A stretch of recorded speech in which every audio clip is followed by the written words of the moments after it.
Huntertown, Indiana. It's Soarin Hawk on the air today. So, welcome here on a Wednesday, and we have a big surprise for you. So you have to stay for the whole thing. And guess what? You may learn something today. So, one of the questions we have been asked over and over, which owl species is the largest? So, how do you determine which is the largest? So we looked at 5 of the largest owls. Do you consider them on length?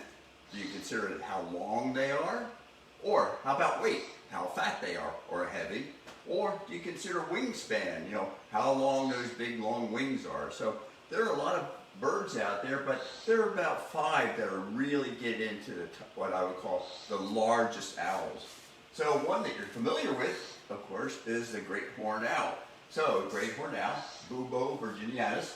Bubo, okay, is Latin word meaning horned owl. Okay, so there's a lot of different kinds of bubos around the world. So this is one of them, and virginianus is the New World. Okay, so named after who was it? One of the queens. Anyways, anyways, one of the queens. So that's the New World.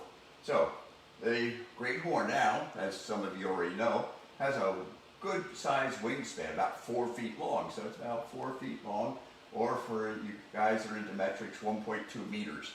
Okay, has a length that's about 2 feet long. Okay, so from the tip of its beak to the end of its tail, about 2 feet long, and it weighs about 3.2 pounds.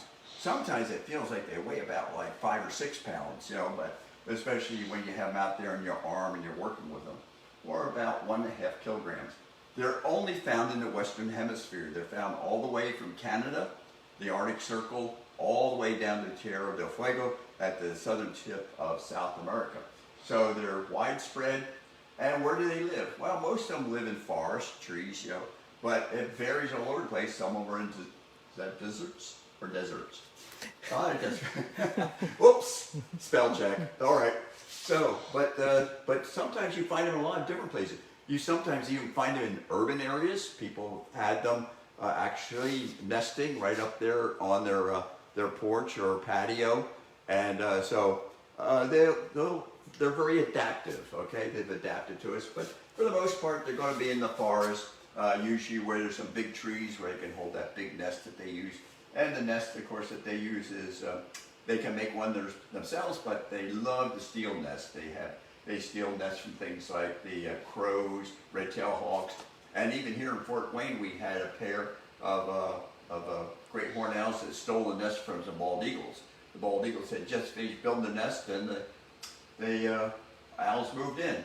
And to this day, this has been like 4 years now, the owls are still living there, and unfortunately, the eagles are now living about 5 miles away.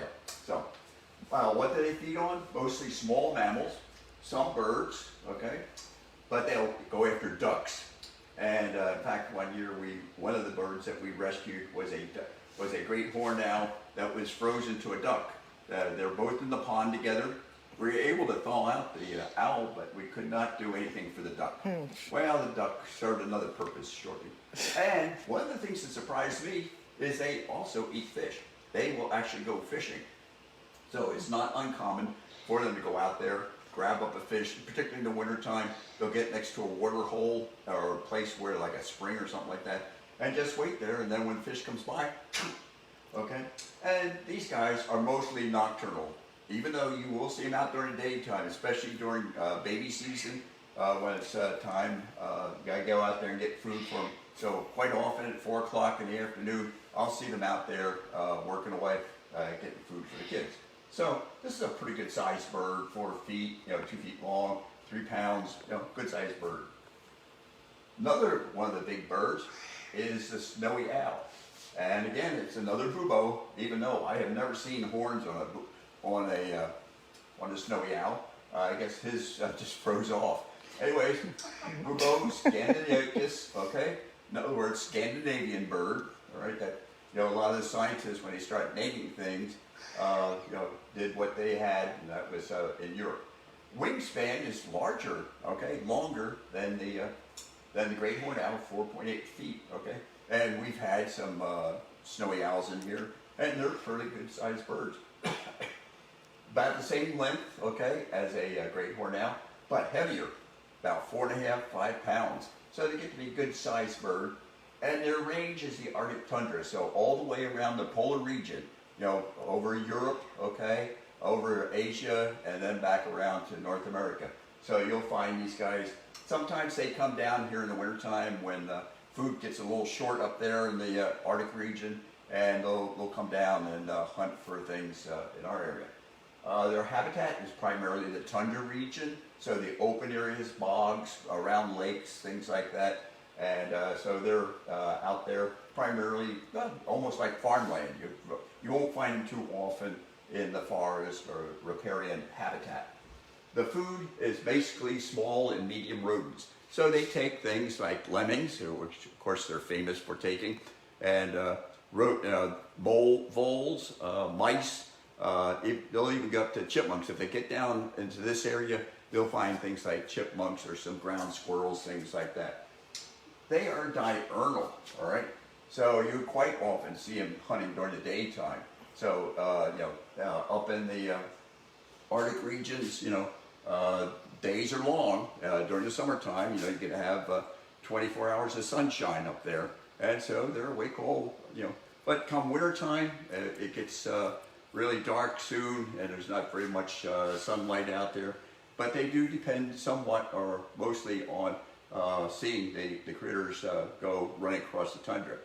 Now they have heavily feathered feet. If you look at the feet of a great horned owl, for instance, has feathers on it, mainly to keep warm, that kind of thing. But these guys have heavily feathered feet, and that serves like snowshoes for these guys, so they can walk across the snow without sinking in.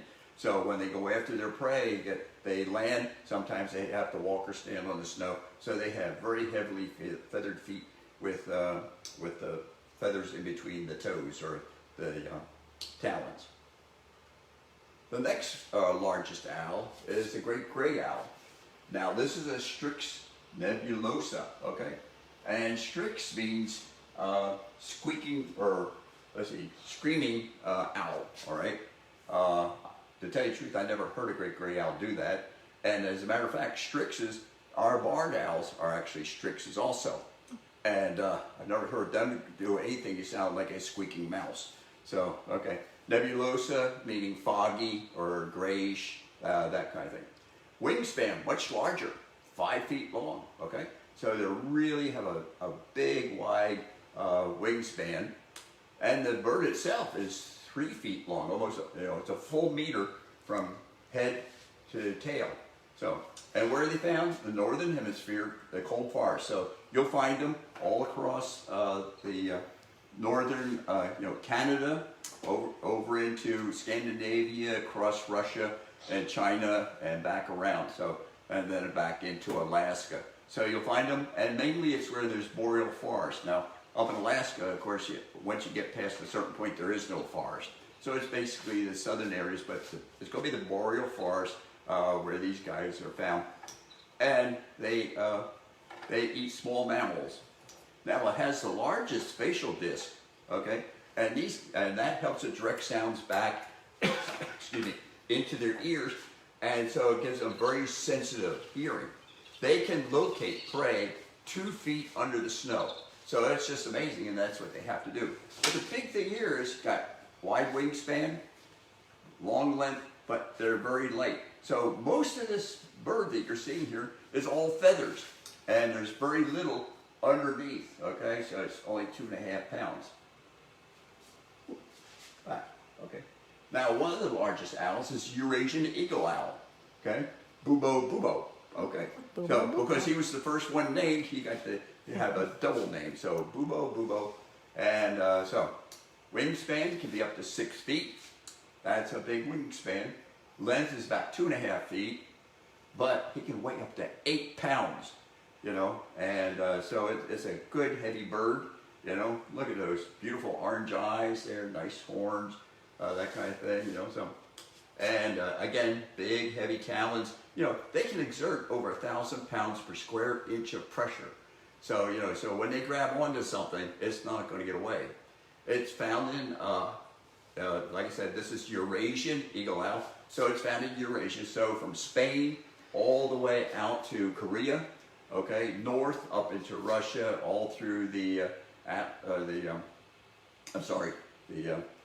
Alps, okay, the Swiss Alps, Caucasus, all those mountain ranges, all the way across, so all through Siberia, Manchuria, those places. So you're getting a geography lesson today too. Okay, so We can use it. so anyway, so Eurasia.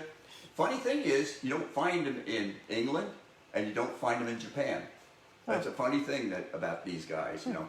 And of course, you will not find them down into the rainforest. Okay, they're found in forest, and again, a lot of these birds have become urbanized. So throughout Europe now, there's not a town that doesn't have a family of Eurasian eagle owls living right in the city itself. What do they eat? About the same thing as our great horned owl. Small mammals, some birds, fish, reptiles. So they eat a number of things, and their nesting is pretty widespread. You know, they will nest in the forest, but they will nest on cliff faces, things like that, any place where they can stack up a bunch of sticks and stuff to make a nest. So sometimes you'll find them out there just, if you will, perched right along a cliff face, along with some of the other birds. Okay, and then finally, oh, gee, what happened there? There we go. The final bird that fits into the 5 largest owls is Blackus's fish owl, Bubo blackistoni. Okay, again, horned owl, but Blackistoni was a early explorer, English explorer, in the late 1800s, and found these on one of his trips to Hokkaido in Japan. So these guys are 6.5 feet, of a 6.5 foot wingspan, so pretty wide wings, and or about 2 meters. The length of the bird is about 2.3 feet, so it makes them pretty good size. So you can see that they're much bigger than our great horned owl, and they can weigh up to 8.5 pounds, so or about almost 4 kilograms. They're found in northeast Russia, so up there in Sakhalin Islands, Kamchatka, places like that, northeast China, Manchuria area, and Hokkaido, Japan. That's the northern island in Japan, and that's where I saw mine. So here they are. Their habitat is primarily riparian forest. Okay, so riparian meaning that you have a river or wet area going through it, and again they make nests up in the trees. They're sort of rare, and so there isn't a big population of them. What do they eat? They eat fish. That's why they're called fish owls. Okay, but one of the things that's unique about these guys, while most owls fly silently, fish owls don't. They don't have silent wings. Why? Because, you know, fish can't hear them. So normally an owl feather has these little featherettes, if you want to call them that, along the leading edge of the wing, okay, of the feather. And what this does is it causes turbulence in the air, which makes it so that the air going over the wing doesn't make a smooth flight and doesn't make a swishing sound. So when these guys fly, when a regular owl flies, okay, it would be silent. But the fish owls don't need that. And so one night I got buzzed by a Pell's fishing owl down in Africa, and I could hear it. I thought, man, that's a very strange owl. He's got problems. Then all of a sudden, oh yeah, fish owls, they don't have to be silent.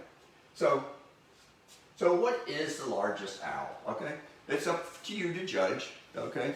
But a lot of people decide that they think that Blackiston's fish owl is the largest owl, 8.5 pounds, 6.5 foot wingspan, 2.3 feet. It's a little shorter than some of the others. Eurasian eagle owl, about 8 pounds, 6 foot wingspan, about 2.5 feet in length. Great gray owl, oh geez, hardly any weight at all, but long wings and long length. Snowy owls, about 4.5 pounds. And they have a wingspan about 4.8 feet, and their length is about 2. Great horned owl, oh, I'm sorry, he doesn't really get up there yet, but at least he's number 5. And so anyways, 3.2 pounds and 4.6 feet and 2 foot long length. So that's your introduction to the 5 largest owls. That's one of the questions, and it's always one of those things, so it's going to be a contest between these guys. But you notice 1, 2, 3, 4 of them are buboes. Okay, so they're all, so they're the horned owls, and only the great gray owl sticks out a little bit, but he is a interesting critter. We don't see them around here. They might get down as far south as into Minnesota, Wisconsin, places like that in the wintertime, especially if there's not enough food to eat. And before we go into a surprise, I have a little thing I found that you might be interested in, and that's some insights from an owl. Okay, Leigh Calvez, she's a naturalist, and she went out and studied owls for a year, also with a bunch of researchers. So she had some things that she thinks that owls know about. 1, keep only what is useful. Regurgitate the rest, okay? Get rid of those pellets and bones and stuff like that. Be patient, eventually something will move. Learn through play, and remember, only 1 out of 4 tries yields a mouse. Never quit. Accept help when it's offered. Adapt to stay resilient. Travel every 4 to 6 months. That sounds good to me. Take time to sit and observe. Never foul your own nest. These all sound like good things. Unfortunately, death is necessary. It's an ingredient of life. Accept the transformation. Also, parenthood is temporary. Even though I know for some of you, 20-some years is just a bit much. The great gray owl does not see what the great horned owl sees. Perspective is everything. Withhold judgment. Nature does not take sides. And where you live is not nearly as important as where you are alive. So those are some great insights from an owl, and you can take those to heart, and you can get Leigh's book about owls. Very interesting observations of owls in the Pacific Northwest. So we have a little bit of surprise. Oop. What happened? We have a surprise guest, and yay! Gigi Stewart. Oh, we have a Eurasian eagle owl that we want to treat you to. So we're going to go outside and we're going to meet our surprise guest. Come on, Mary. Mary's our videographer for today, and we'll take you through a walk through the office and outside where it's a nice, beautiful day, where we got lots of people working, birds are enjoying themselves, and she's out here somewhere. Oh, okay, all kinds of people trying to get in on the picture. So this is, I briefly were calling her No Nami. Right, yeah. He doesn't have a name yet. Okay, well tell us all about. Okay, we got him last Thursday. He was 8 weeks old then, so he's about almost 9 weeks old now. Yeah. And where'd he come from? He came from a falconer who's in Maryland. He breeds these birds, and they become very good educational birds.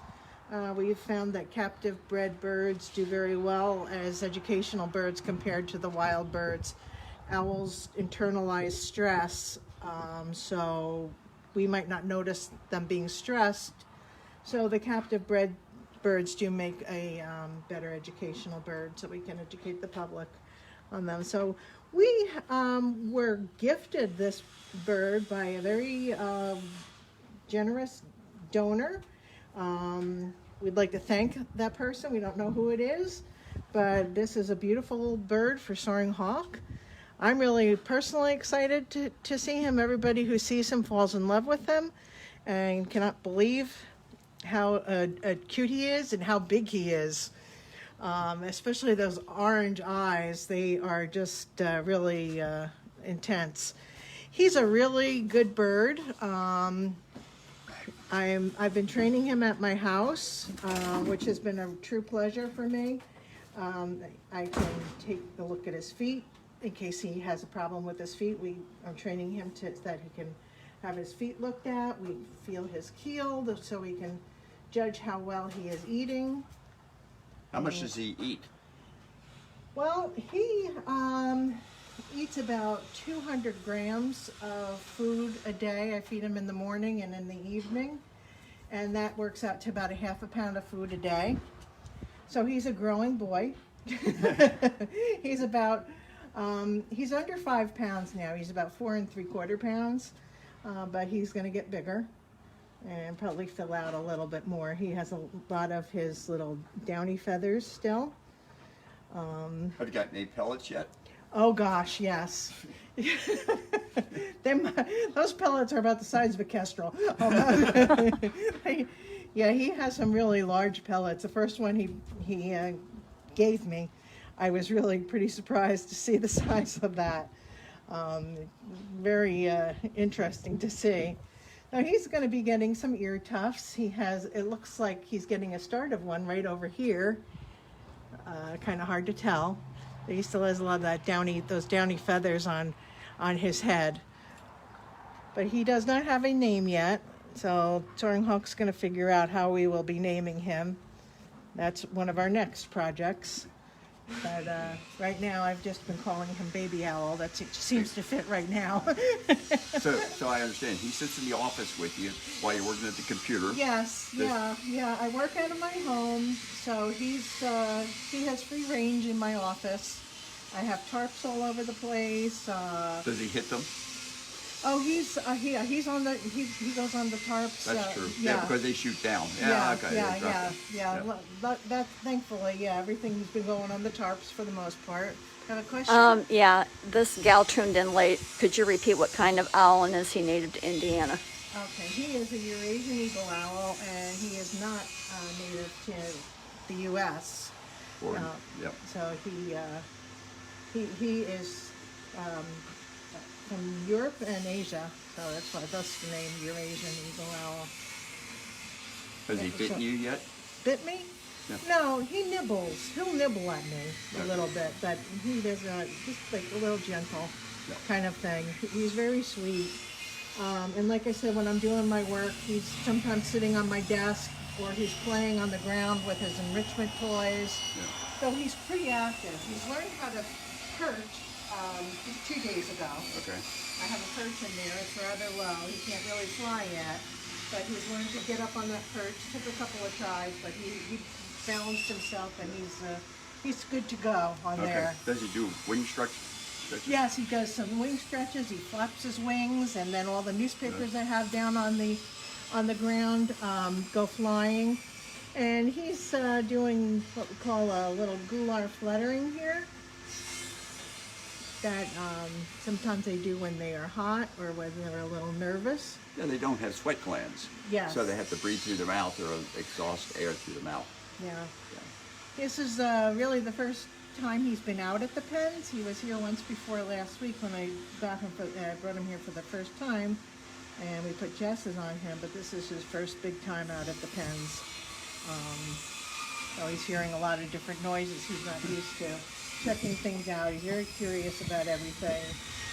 I take him for walks in my neighborhood, so my neighbors get to see him. People come over and check him out. And I try to, in order with the part of his training, I try to introduce him to something new every day. So. How's he get along with your dog? Well, that's unique. That's unique. He comes up loose paws, he puffs up, he's huge, he gets huge. Maybe look like about 4 times the size, the way he puts his wings out. And he scared my little dog off. My little dog ran around to the back of the house. If I'm in the front of the house with the owl, the little dog's in the back. If I'm in the back of the house with the owl, the little dog's in the front. My big dog is stays with us but keeps her distance. But I think he's getting used to the dogs a little bit.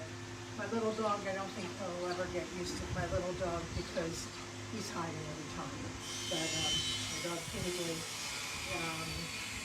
is getting a little used to him, and he'll get used to her. And that's one of the things I want to train him on is getting used to dogs, because if we go to a presentation and then there is a dog around, we don't want him flipping out and getting all excited about that.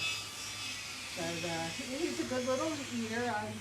I usually hand feed him in the morning, get him to come out and sit on my arm. Oh. Wow, how about that? Look at those wings. Yeah. Yeah. Okay, he's turning his back to the camera. Yeah, that's rude. There you go. Well, maybe it's easier on everybody. Yeah. But Does he react to his reflection or anything in the mirror? I haven't noticed that yet. I was just checking to see how many, I see all these little pin feathers coming in up here. But he's really, I mean, he's a gorgeous owl. I was sitting outside yesterday and just like looking at the different patterns on his wing. I mean, here you have a band of these light colors and then the dark, and then it changes again to like almost like a speckled kind of color. It's just, it's amazing. It just is really amazing just to see all the patterns on him. And his feet. Yeah, and even on his feet, he has a unique pattern that I was surprised to see. And as you see, he has some really nice sharp talons. Yep. But he's pretty gentle with them. I don't think he realizes yet that he could really do some serious damage with them if he wanted to. But he's been really a pleasure, and it's been a gift for me to be able to have him and train him. Wow. Good boy. Got some nice rowels, get all those Yeah. feathers all Yeah. spread around. And, Yeah, much better now, right? Feels more comfortable. Yeah. So when you feed them, are you feeding them whole food, or you have to dice it up for them? I cut up some pieces to get him out. In the morning, I'll give him a little like chicken leg or a little rat leg. Okay. So you're spoiling them. Yeah. But he's a baby. He deserves to be spoiled. Yeah. And in the evening, I'll give him some whole prey he can eat during the night. And I come in the morning and everything's usually gone. And he's a good eater. Like I said, he loves playing with the enrichment items that the enrichment team have given him. He just runs over to them and pounces on them. It's so funny to watch. So you can imagine all the work I get done. I've been working a little overtime lately. There you go. Good. Okay. Oh, you see yourself in the mirror or the window. Okay. One gal wanted to know if it was a chicken leg from KFC. No, No, just from a chick. Yeah. So it's about I'll stretch it out. Maybe it's about 2 inches. Yeah, we I get them just go over and give it to him like this in his mouth and put it in his mouth, and he takes it in his mouth, and then in a minute he gobbles it down and swallows it. Yeah, so he gets all natural food, Yes. all Yeah. natural stuff. Yeah, so Yep. yeah, we don't want to spoil him too much. Right. Yeah. No extra crispy for him. Yeah. So how are we doing here? Doing good. I don't see any questions. Somebody talked about the children's zoo, I think, has a Eurasian eagle owl there. Yes, I believe so. Yes. Yeah, in fact, they did have a pair. They're waiting for them to breed, but they have never successfully produced eggs or viable eggs. So and that's been going on. Geez, been about 6, 7, 8 years since they got that pair. And so one of our volunteers works down at the zoo, and she used to work with the eagle owls. Oh. But now she's moved to Africa. So, well, the Africa exhibit. Okay. Well, I know that they're hard to see in that exhibit too. They're always tucked back in the back. Yeah, but yeah, they're pretty owls, and and I'm suspecting that this particular race is one that's adapted to cliffs and things like that, the hills. So it's more of a sandy color that would, there are 14 different subspecies of Eurasian eagle owls. So it's stretching all the way across from Spain all the way over to not Japan, but Korea and eastern China and Russia. So, That's kind of like the great horns. They're lighter out in the desert Southwest than they are here.